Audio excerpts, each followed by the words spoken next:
Hey, good morning. It's Christy Shell, and I am here on Coffee with Christy.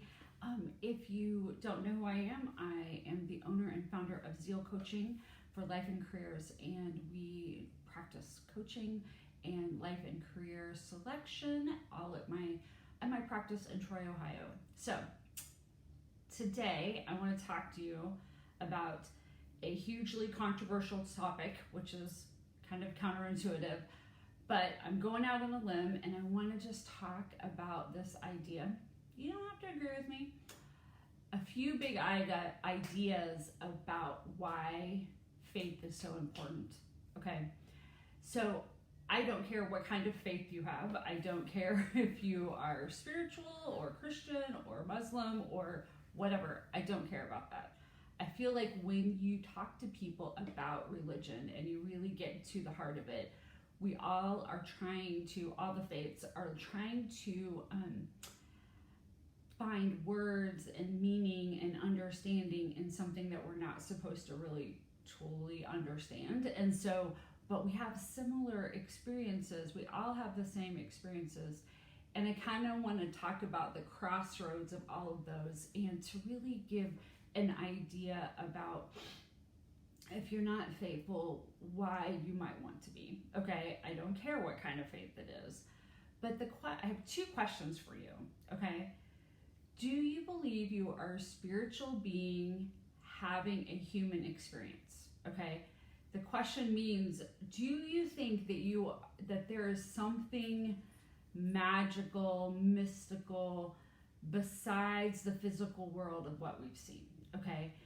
And when you believe or think this, you start to really understand that things are connected, there's serendipity, you are not walking alone, those kinds of things. And so, whatever that higher power, higher being is for you, do you believe that you are something more than the human experience and that somehow you are connected to God, universe, the divine, or whatever? And why is this important is because this is the baseline for caring and empathy for others, for understanding that you are here to have maybe learn lessons, to strengthen your spirit. But I personally believe we are here to learn how to love more deeply, okay? So every challenge that we're getting given is, or gift that we're given, is the idea that we are here to love and learn how to love more deeply and from our true self.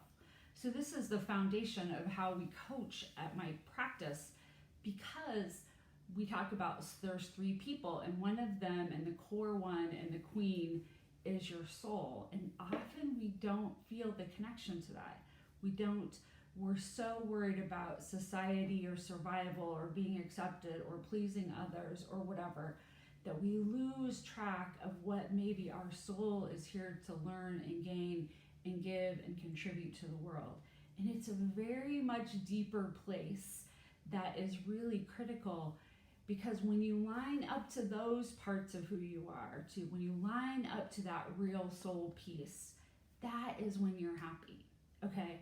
I don't care if that soul is based in being a warrior, a mother, a lover, an engineer, a nurse, or whatever. That is the way that we live from our soul, right? That's where we connect career to that purpose, right? That is where we do that.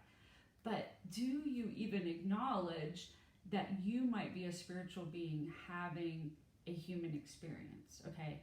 And that there's something bigger and magical and those kinds of things coming on. The second one is really this. Do you believe that God, universe, divine, I don't care what you call them, the big grand poopah, is here and conspiring for your good, okay? Now, this is counterintuitive to some faiths, but the idea of this is really true. Just the idea that I believe God is love. And when I talk to my children, I say, do you love me? And they say, yes, of course. And I say, that is God, okay?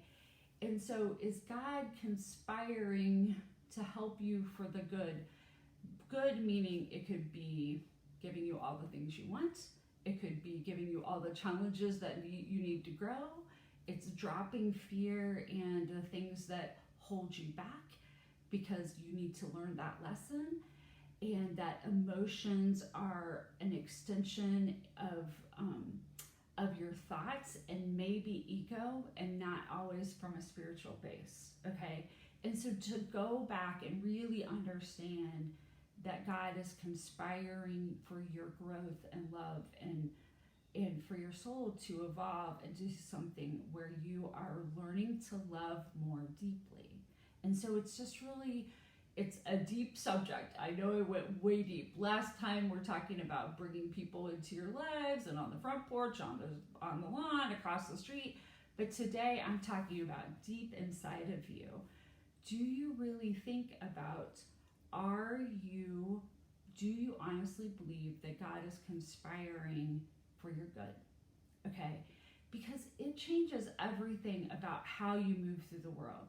If you think people are attacking, there's not enough, we have to fight, we have to get to all the, to win, right? There's nothing wrong with competition, but the idea that you have to fight and strive and struggle and all those kinds of things puts you in a very defensive place instead of putting you in a very loving, moving forward, believing you can do something and that God is showing you the challenges in order for you to grow. It totally shifts the way that you think about life and your goals and all of those pieces. So here's a couple of things. The one thing is, when you think about faith, you're not alone. Okay? So many people are feeling really lonely right now and isolated and scared and all those things. And when you have some basis of faith, you really do believe you're not alone. Okay? That change or pain or challenges are here to strengthen you, to help you find love, that type of thing. That connection and serendipity, and that we are not disconnected with each other, even that we have some greater good. Your pain is my pain, your struggle is my struggle. And I feel like this is a huge thing in the world right now, is because we've gone to being very self survival mode, instead of thinking about what's good for all, right? And thinking we're not connected, and we definitely are connected, okay? And so how do you think about this in a way that's very, very nurturing and forward? It's really flips everything on your head, because basically the idea is that if you are in fear mode, right, which is, I believe, where evil comes from, right? When you are in fear mode, you feel like you're alone, you feel like you're being attacked, you feel like all these things. You cannot think creatively, and you're definitely thinking only for yourself. When you're in love mode, when you're in God mode, or you're walking with God in this, you start to rely more on yourself, but also, what does it mean? What are the lessons I'm supposed to gain? How do I evolve myself forward? Okay, this is a deep one. So really thinking about this, very different than some of my very more practical steps that I offer, for sure. But I really want you to think about, are you a spiritual being having a human experience? And what is your way of living and loving from who you are, right? And how much more meaning would your life have if that were you? Okay? So, deep stuff, very, very deep stuff. But here's the question that I want to leave you with. If you believed that this was true, that the universe is conspiring for your good, how would that change your approach to your daily life? How would that change your approach to challenges that you're facing? The lady at work that bugs the crap out of you. How would it change when your teenage son is going off the rails? How would it change that attitude towards any challenge, or even family, friends passing away? Coming back to that idea, how is this meant to grow and strengthen my soul, and help me love from a deeper place. So this is Christy Shell with Zeal Coaching. Thanks for joining me on Coffee with Christy for a deep Friday thought. Not always so deep here, sometimes much more, in your face and practical, but something to contemplate and to really kind of wrap your head around. Thanks so much for joining me, and I'll see you next week. Thanks.